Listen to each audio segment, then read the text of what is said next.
At least 45 people have been killed and dozens wounded in a car bomb attack targeting a military facility in the Yemeni port city of Aden.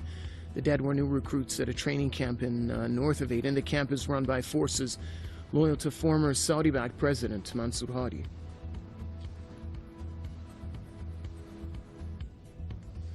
Fighting to save her job, suspended President Dilma Rousseff is expected to confront her political opponents at the Senate on Monday as Brazil prepares to see her end. Rousseff was suspended from presidency in May. The opposition accuses her of cooking the books ahead of her 2014 re-election. She denies any wrongdoing. South Korea's President Park Geun-hye says North Korea will never downsize its nuclear weapon capabilities. She said the South's government and military should prepare countermeasures against Pyongyang and take a punitive stance against it. North Korea test-fired a ballistic missile from a submarine last week. President Recep Tayyip Erdogan has called for reinstatement of the death penalty in Turkey. He urged Turkish MPs to pass a law to bring back the penalty to use it against those involved in the failed mid-July coup. Ankara has accused U.S.-based opposition cleric Fethullah Gulen of orchestrating the putsch. Political deadlock in the West African nation of Gabon. Incumbent President Ali Bongo and his rival Jean Ping both claimed victory in Sunday's inconclusive election. They also accused each other of fraud and vote rigging, while supporters of the opposition leader celebrate his victory in the capital, Libreville. The United Nations Security Council is going to hold a meeting on Monday to reach a consensus on a person who will replace incumbent Secretary General Ban Ki-moon. Ban's 10-year tenure will end by the end of 2016. 10 candidates are running for the UN chief post.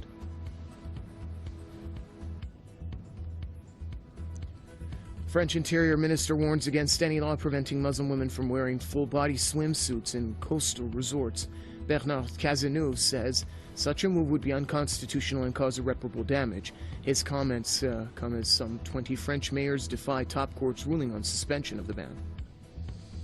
Colombia's rebel group FARC has announced a permanent ceasefire as part of a deal which puts an end to 52 years of conflict between Bogotá and the rebels. The Revolutionary Armed Forces of Colombia is to hold its last conference in mid-September to ratify the peace accord.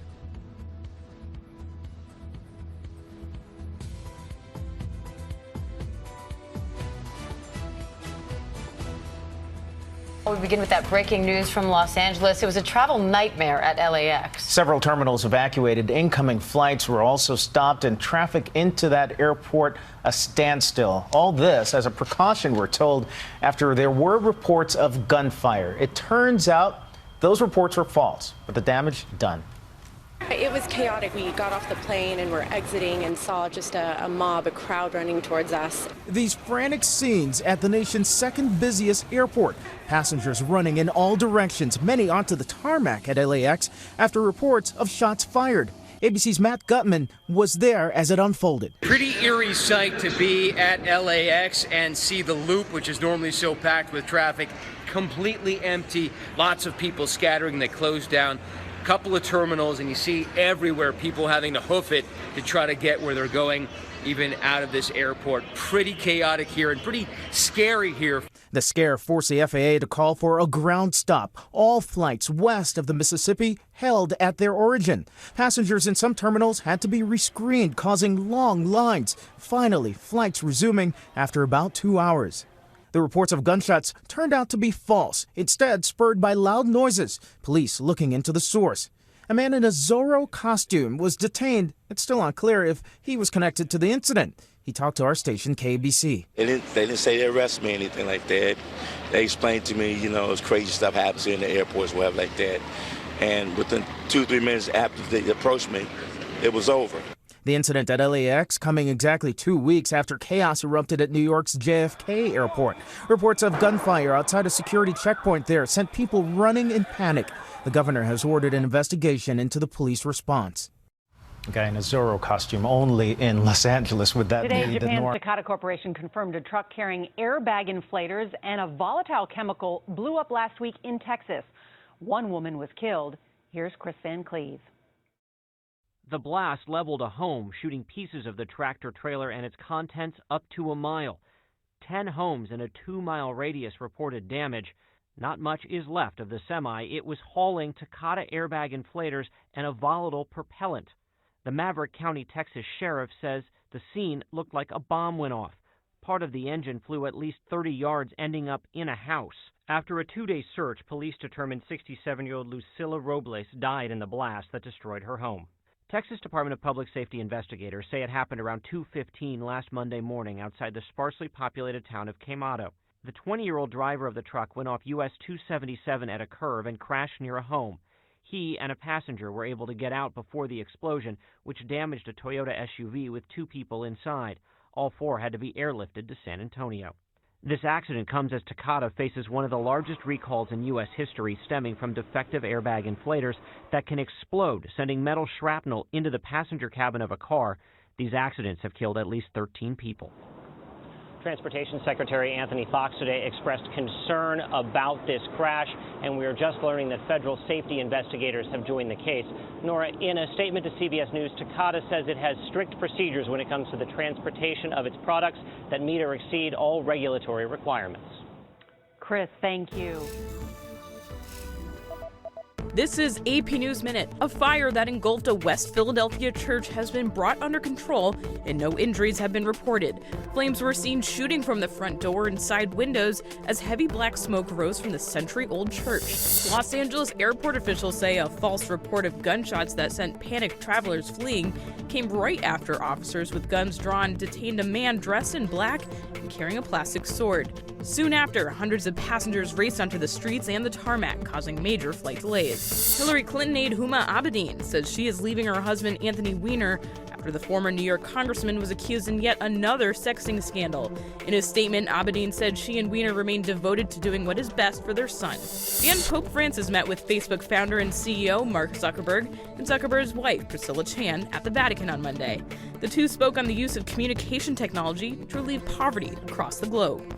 Emily Roseman, Associated Press with AP News Minute. The epidemic of gun violence in Chicago has claimed another victim, this time the cousin of Chicago Bulls star Dwayne Wade. Here's Dean Reynolds.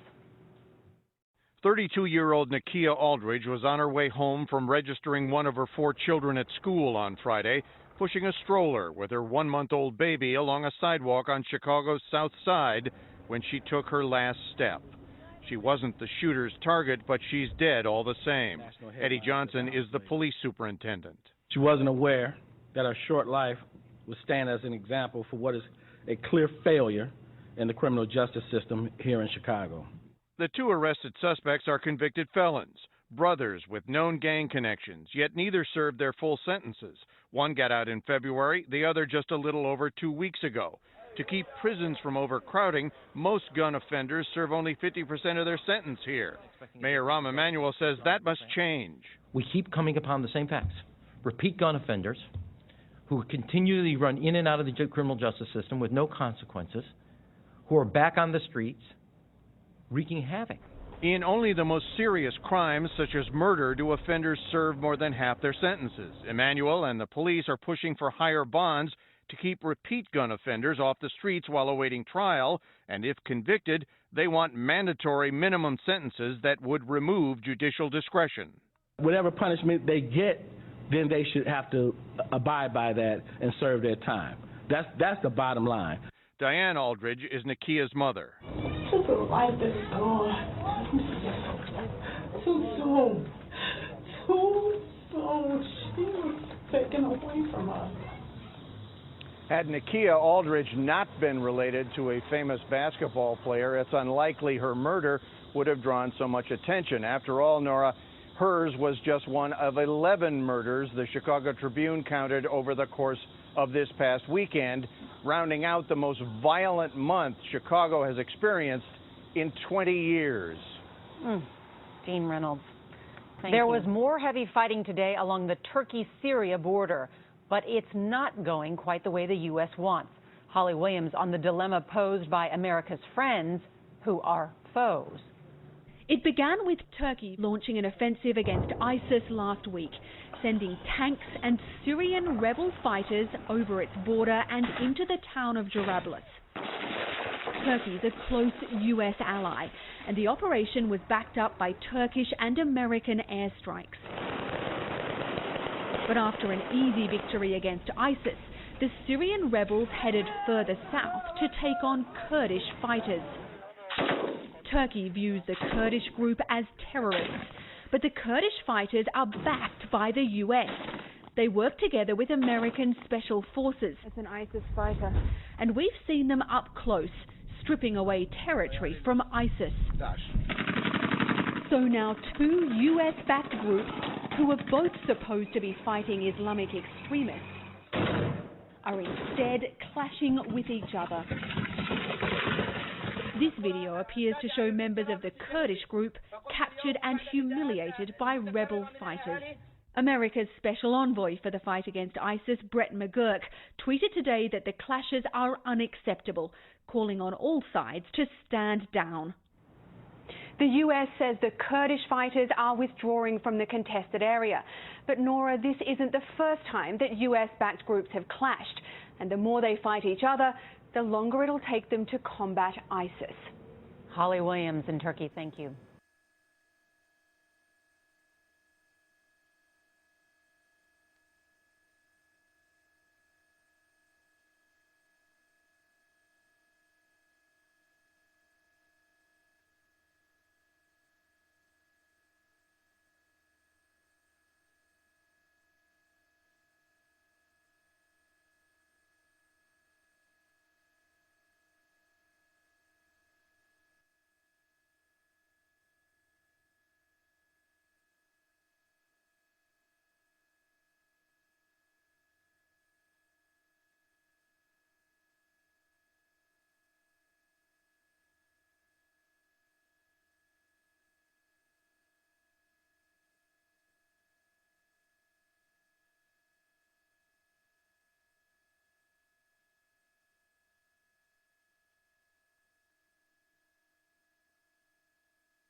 The Pentagon says clashes between the Turkish army and US-backed Kurdish forces are unacceptable. It says the fighting provides room for Daesh terrorists to find sanctuary. The Pentagon reiterates that the Kurdish YPG fighters must return to the eastern side of the Euphrates. Turkey's Foreign Minister Mevlut Çavuşoğlu has accused the Kurdish YPG forces of engaging in ethnic cleansing in northern Syria. The accusation comes as Turkey has launched a deadly offensive in the Syrian territory. Çavuşoğlu said the military operation will continue unless the YPG withdraws to the east of the Euphrates. 5 men armed with explosive vests, rifles, and grenades attacked the Iraqi town of Ain al-Tamir in Karbala province, killing 18 people. Security forces gunned down 4 of the assailants, while the 5th one was killed in a blast. Over 24 were injured in the attack. 2 bomb explosions have killed at least 9 civilians in Afghanistan's Helmand and Ghor provinces. Helmand has seen heavy fighting in recent weeks between Afghan security forces and the Taliban. The group's militants frequently target security forces with roadside bombs across Afghanistan.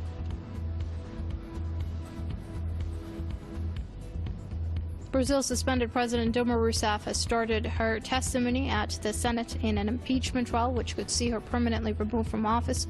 Rousseff is accused of breaking budget law. She has described the trial as a coup by her opponents.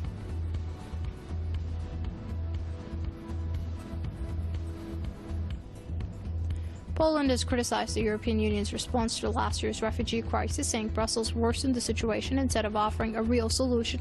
The Polish foreign minister slammed other EU countries for failing to secure the bloc's external borders. He was speaking with his German and French counterparts. South Korea's President Park Geun-hye says North Korea will never downsize its nuclear weapon capabilities. She said the South's government and military should prepare countermeasures against Pyongyang and take a punitive stance against it. North Korea test-fired a ballistic missile from a submarine last week.